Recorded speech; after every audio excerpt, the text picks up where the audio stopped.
ऊपर दया करी। जय हो तीरा।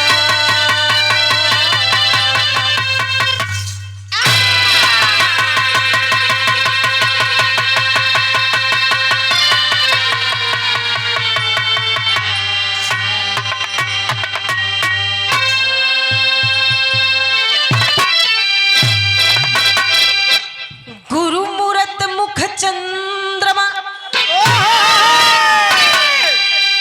हे सेवक नयन चकोर।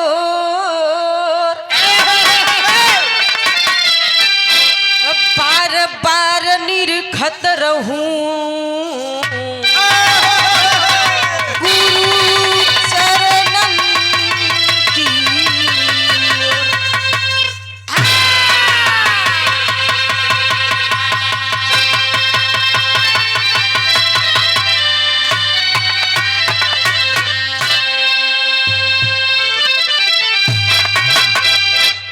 जय जगदम्बे जगत जननी ममता मई तू दानी जी। प्रतिबिंब प्रकाश पुंज से हो गए कितन ज्ञानी जी। दे दो प्यार अमृत की धारा मेरे पुष्पित करो कमल जननी। हे शुभासन वीणा वादनी तुझको मेरा नमन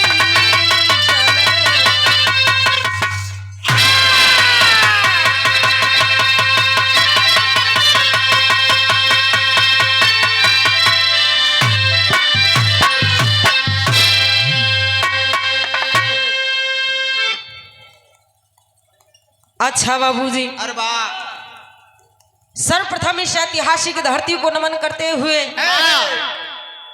जैसा कि आज ये 13वीं का कार्यक्रम रखा गया है बाबू, हम बिरहा गायिका ज्योति पटेल इस मंच के माध्यम से अपने पूरे पार्टी सहित आप सभी महानुभाव सभी बिरहा श्रोता को एक स्वर में नमन बंदन करते हैं। गावे बजावे या बोला बतियावा में अगर कोनो त्रुटि होखे तो अपन बेटी समझ के माफ करिए। लोगों नहीं लाठी उठा लिया भैया, ये करावे आई है। हाँ तो गलती कराया है लोग। मानिला कहल जाला चामे का जी भला में चल जाले कभी कभी, फिलहाल कोशिश ना हो। ए बाबू, जैसा कि हमारे सनातन धर्म में अरे वाह, कोई भी शुभ कार्य होला पहले अपने आगे के सामान चेक कर ले चाहिए। कैसन हो आई आगे के बड़का छोटका हो। इनके कहे का मतलब है कि माइक चेक कर लगावे से पहले कोई भी शुभ कार्य होला करे से पहले लोग अपने इष्ट देवी देवता के मनावलन, पूजा अर्चना वंदना करलन। अरे वाह, जैसे हो जैसे में बल के चाहे वाला लोग बजरंग बली के पूजा करलन। अरे वाह, धन के चाहे वाला लोग माई लक्ष्मी के पूजा करलन कि ए माई, अरे वाह, ए माई इतना दे दा कि समझला घर में नाम टाई जाए। हम गवैया पढ़वैया लोग चढ़वैया लोग इके आई गो गाड़ी के ड्राइवर होले हो। एनहू को कहल ठीक है कि चाहे 2 चक्का रह चाहे 4 चक्का रह, चढ़े से पहले लोग मनावलन कि जय हो माई दुर्गा। हे माई जैसे चढ़ी तैसे उतर जाई मावा। तेल पेट्रोल न लगे, यानी कि सही सलामत अपने यथोचित स्थान पे पहुंच जाई। तो देखी कोनो दासी कोनो बिटिया माई के चौखट पे माई के दरबार में जाके अर्जी करत बे कहना हो।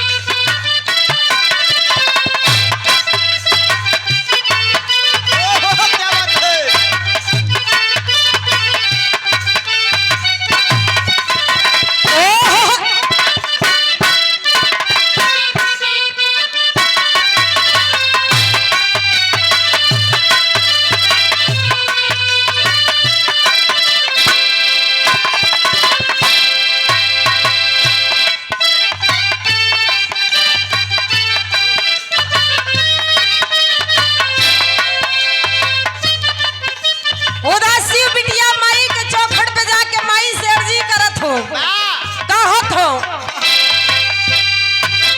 हे मेरी माँ शारदे,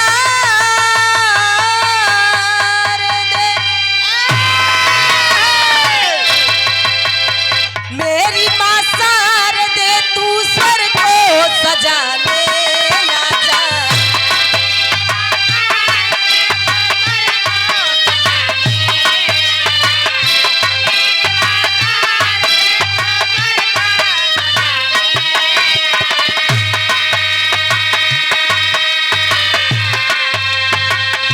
मेरी माँ शारदे तू स्वर को सजाने आजा, आज की शाम बीड़ा को बजाने आजा।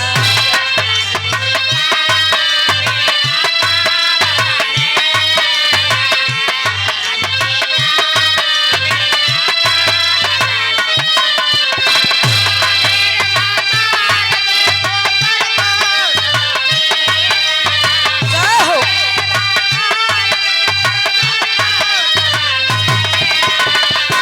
आज की शाम बीड़ा को बजाने आजा।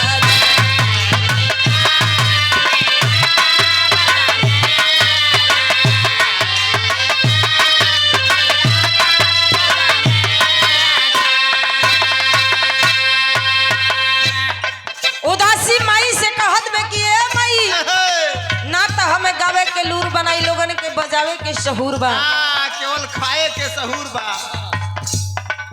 खाए के तो एके पागल भी रहेला तू हो खाला। खाए बदे कुछ करे पड़ेगा हो। और कहत बे बेटी का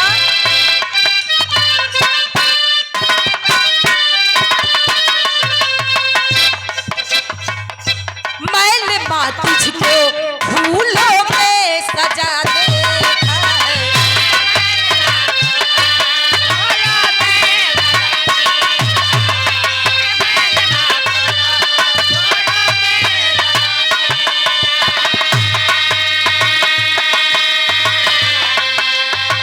रहती हो मन मंदिर में तुमको सदा देखा है।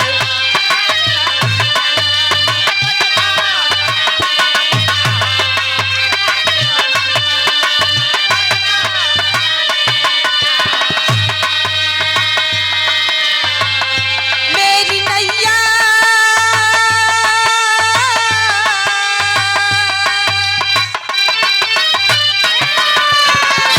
मेरी नैया को तू पार लगा ले आजा।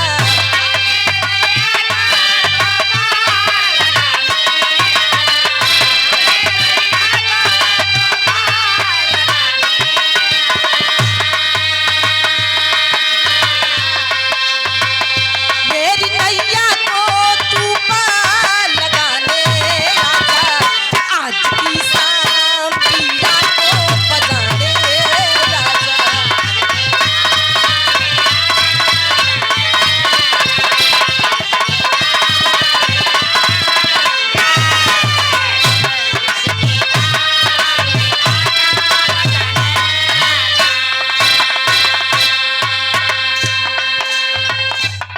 उदासी माई से कहत बे कि ए माई, लोग बतावलन हम देखले ना है केवल सुनले है,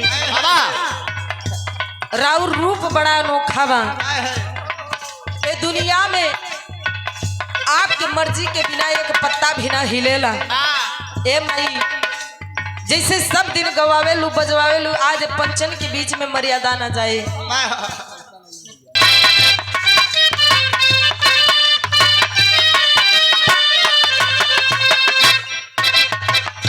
लोग कहते हैं तू जग की कल्याणी माँ,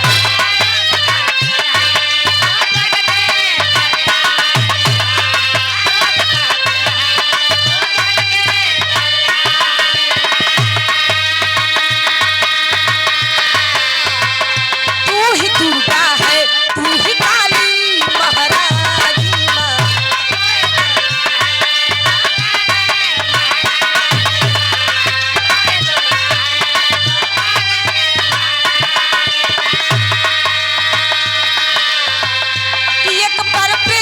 की ज्योति को जलाने आजा।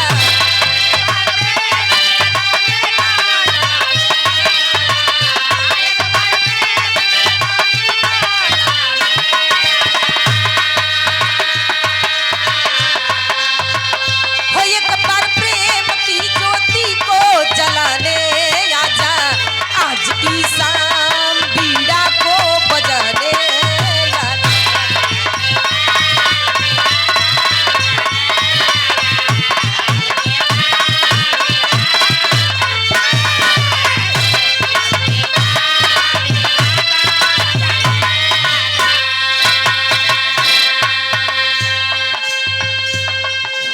वो बेटी माई से कहत बे कि ए माई आपको शक्ति एक हो बाकी रूप अनेक हो। कहीं दुर्गा, कहीं काली, कहीं खप्पर वाली के नाम से जरल जलू। ए माई लोग कहेला पूत का पूत हो जाला, लेकिन माता कबो कुमाता ना भूली। लइका चाहे केतनो नलायक रह, चाहे केतनो निकम्मा रह, लेकिन माई का करेजा ऐसन होला कि अपने लाल का सौ खून भी माफ कर देवले। आखिरी में बेटी कहत बेका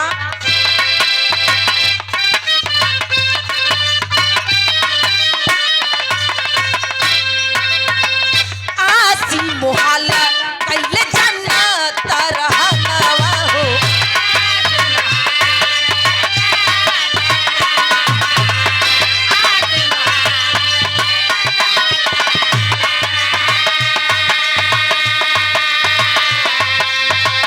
राघुवर विदेशी श्री राम खानदानवा हो।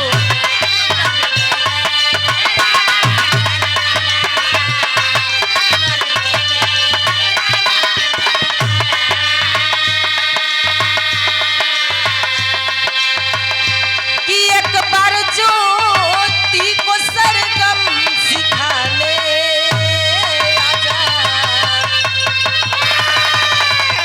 हे एक बार ज्योति को सरगम सिखाने आजा, आज की शाम बीड़ा को बजाने